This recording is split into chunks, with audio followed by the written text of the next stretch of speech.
Our planet is becoming a world of cities.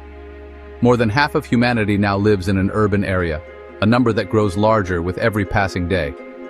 From high above, these cities look like vast, sprawling networks of light and concrete stretching out to the horizon. They are the centers of our modern world, the engines of our economies, and the homes for billions. This is where dreams are born and futures are forged. This film takes you into the heart of this great migration, into the most crowded corners of our urban world.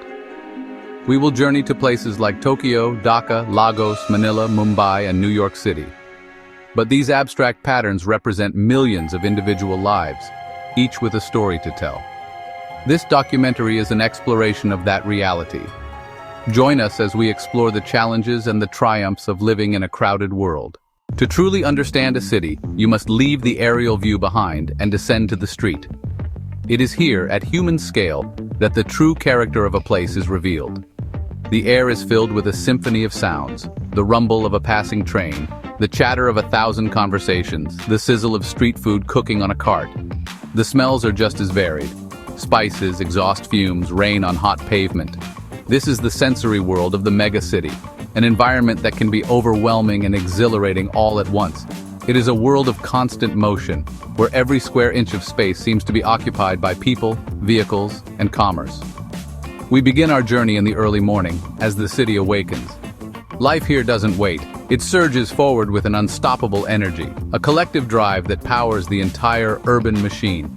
In these dense spaces, life unfolds in public. We see children doing their homework on the steps of their homes in a crowded Mumbai slum, their focus unshaken by the activity around them.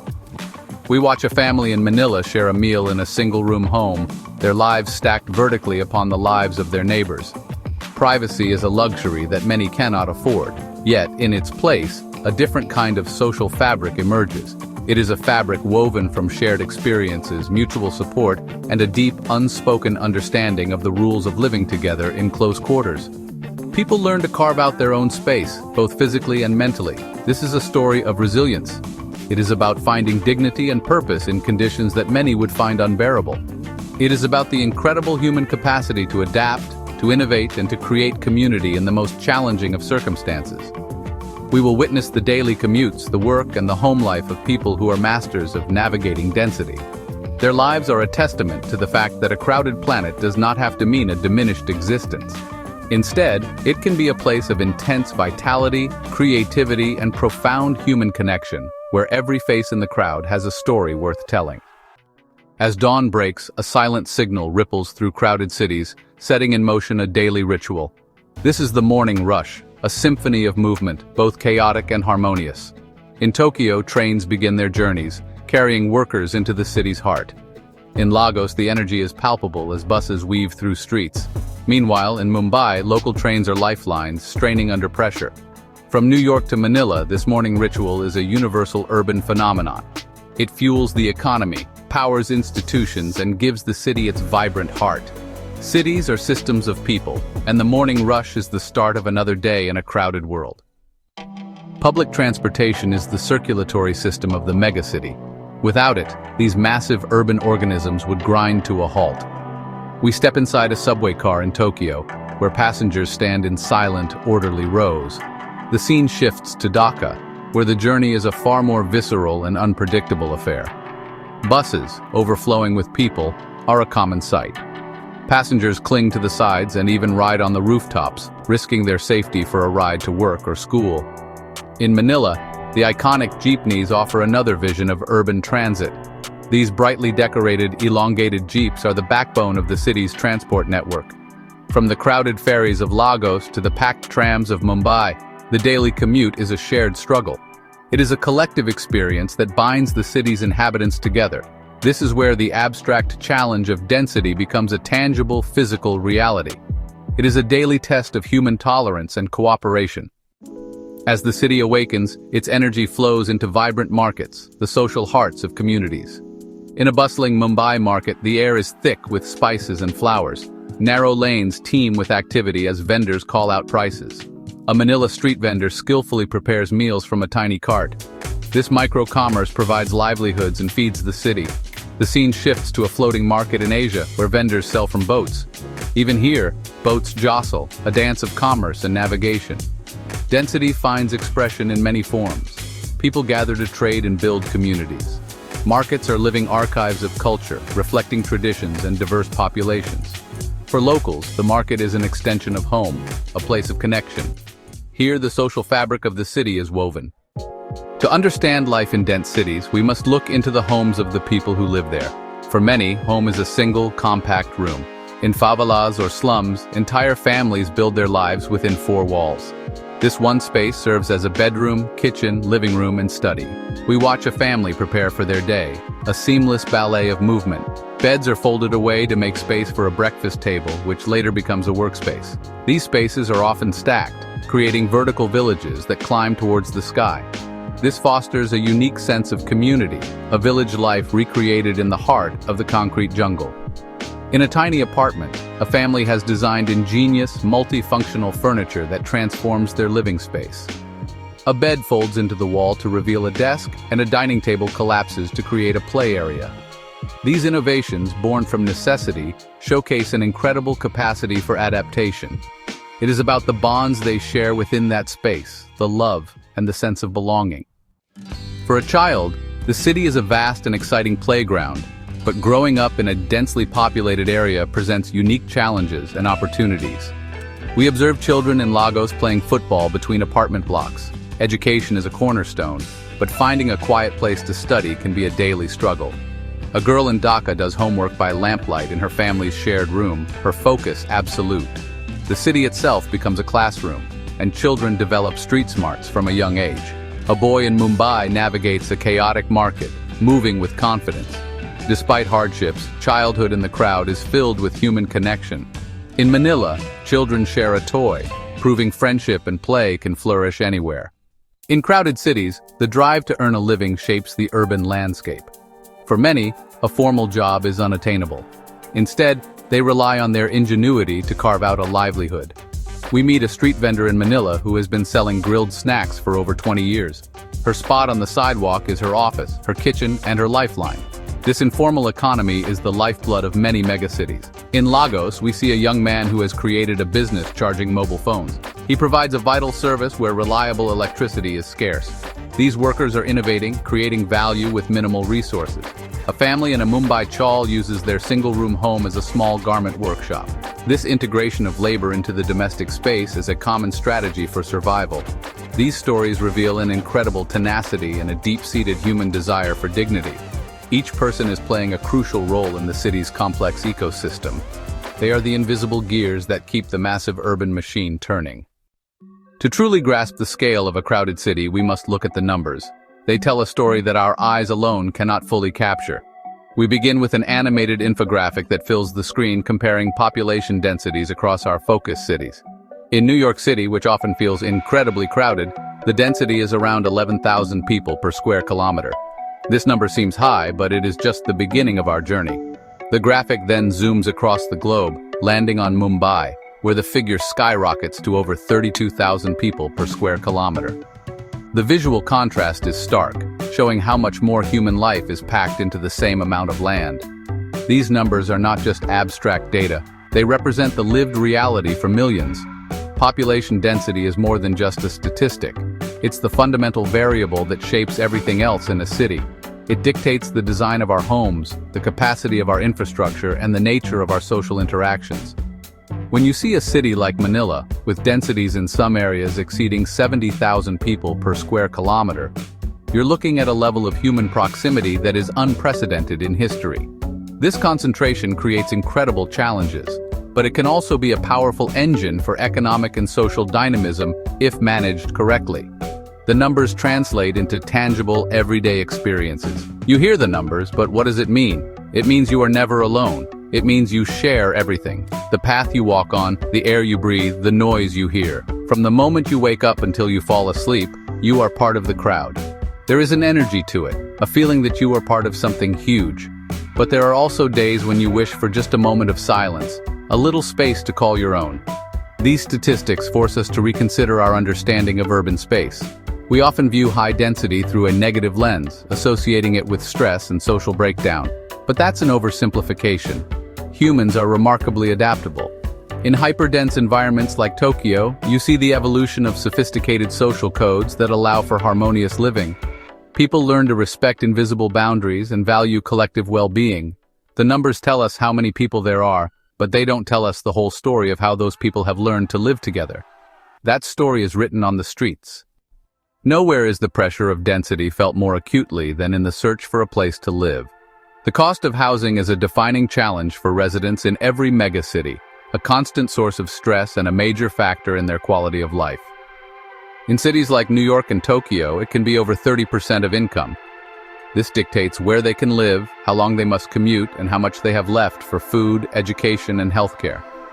We hear from a young professional in Mumbai who shares her experience of trying to find an apartment. "The search is relentless," she says. "You are competing with hundreds of other people for the same tiny space.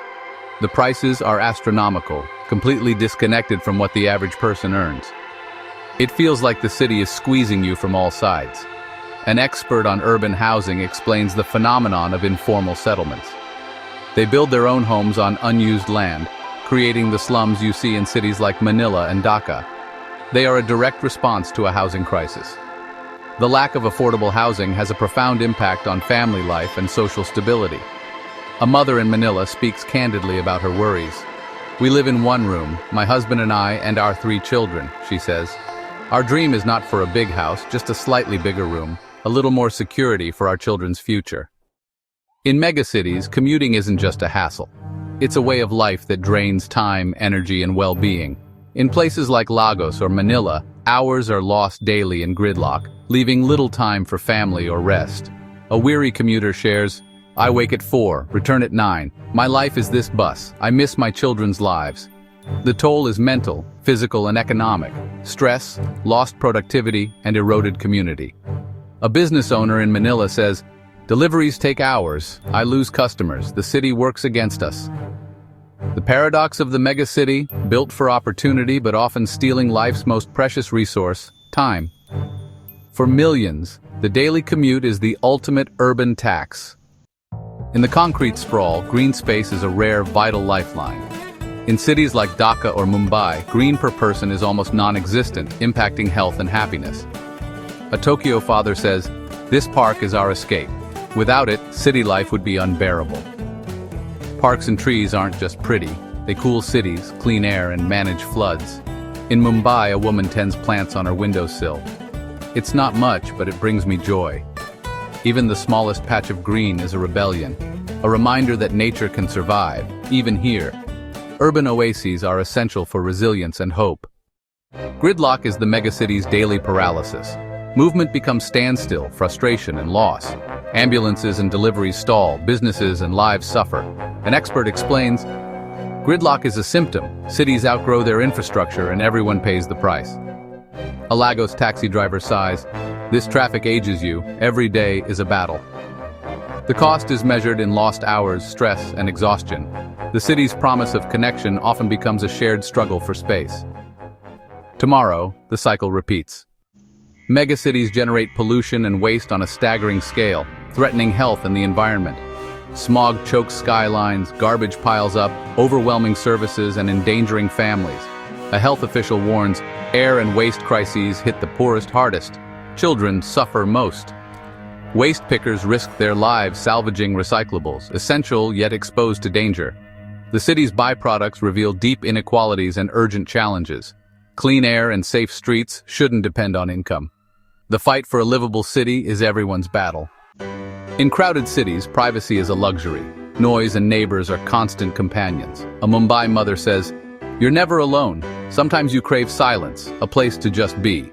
The lack of retreat fuels stress and exhaustion. Coping becomes a daily necessity. Sociologist. Without private space, mental health suffers. People need sanctuary to recharge. Small acts, headphones on a train, a rooftop moment, become precious escapes. These brief sanctuaries are quiet rebellions against the city's relentless demands. Even in the crowd, the search for peace endures. With no room to expand, cities build up. Vertical living is now a necessity, not a luxury. In Hong Kong and Singapore, high-rises are self-contained villages in the sky. The challenge is to build community, not just tall buildings. Create streets in the sky. In Rio's favelas, families stack homes out of necessity, showcasing grassroots verticality. The view is amazing, but sometimes you feel disconnected from the street's life. Vertical cities offer space and safety, but risk losing the city's soul. The future is up, but it must remain human. In the battle against the gray dominance of concrete and asphalt, a green revolution is transforming overlooked spaces into vibrant oases. From New York rooftops to Tokyo's building walls, cities are discovering the value of urban agriculture. Rows of fresh vegetables grow above traffic-clogged streets, providing locally sourced food. These green initiatives are a powerful tool for building urban resilience. Green roofs absorb rainwater, insulate buildings, provide habitats, and combat the urban heat island effect. The movement extends to building walls with living walls that clean the air and dampen noise. In Singapore, greenery is seamlessly integrated into architecture. This signals a shift where nature is an essential partner in creating a livable city.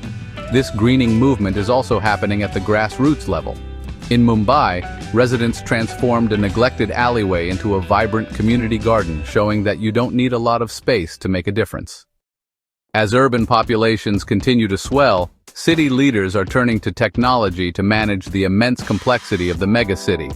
This is the dawn of the smart city, where data and digital networks are used to make urban systems more efficient, responsive, and sustainable. We see this in action in Tokyo's incredible public transportation network. Sensors on trains and platforms track passenger flow, allowing operators to adjust schedules and deploy extra trains instantly to prevent overcrowding. This is not just about moving people, it is about managing the flow of humanity with digital precision. This smart approach is also being applied to tackle environmental challenges. In several cities, a network of air quality sensors provides real-time pollution data to the public through a mobile app. This allows citizens to make informed decisions, like choosing a less polluted route for their daily jog or keeping children indoors on high smog days. Waste management is also getting smarter. Bins equipped with sensors notify sanitation departments when they are full, allowing for more efficient collection routes that save fuel and reduce traffic. These are practical, data-driven solutions that address the core problems of density by making invisible challenges visible and manageable. A smart city uses technology to listen to its own heartbeat. It's about collecting data on everything from traffic flow and energy consumption to water usage and public safety. But data alone is not the answer. The goal is to use that information to improve the lives of citizens, to provide better services, and to create a more equitable and sustainable environment. The technology is just a tool. The ultimate objective is to make these massive, complex cities more human-centric and livable for everyone. However, the rise of the smart city also brings new questions and concerns. Issues of data privacy, surveillance, and the digital divide are critical. Who owns the vast amounts of data being collected? How do we ensure that technology serves all citizens, not just the wealthy and connected? These smart systems sound good, but will they reach our neighborhood? Will they solve our problems of flooding and lack of basic services, or will they just benefit the business districts? Technology must be a tool for inclusion. The smartest city will be the one that uses its innovations to lift up its most vulnerable residents, ensuring that the benefits of progress are shared by all. Our journey through the world's most crowded cities has shown us the immense challenges of a dense planet. We have seen the gridlock, the pollution, and the relentless pressure on space and resources. But to miss the most important story of all, the human spirit, would be a mistake. It proves to be more resilient, more creative, and more vibrant than any concrete structure. In every city, we found evidence of this enduring spirit. The very density that creates so many problems also acts as a powerful catalyst for connection and creativity. You are forced to engage with humanity in all its forms. The city becomes a stage for human drama. Ultimately, the story of the crowded city is about the people. They are not just surviving the city, they are actively shaping it with their energy and relentless hope. As we look to the future, our world will become even more urban. The cities we have explored are pioneers, living laboratories for a future that awaits us all. Their struggles and their innovations offer us a crucial glimpse into a world of unprecedented human proximity. These are expressions of a new urban philosophy, one that seeks to integrate nature, technology, and human well-being.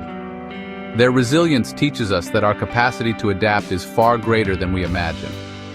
As we design the cities of the future, we must listen to these voices. The future of our civilization will be forged in these dense, dynamic, and diverse urban spaces. The story of the city is the story of us, and we all have a part to play in its next chapter.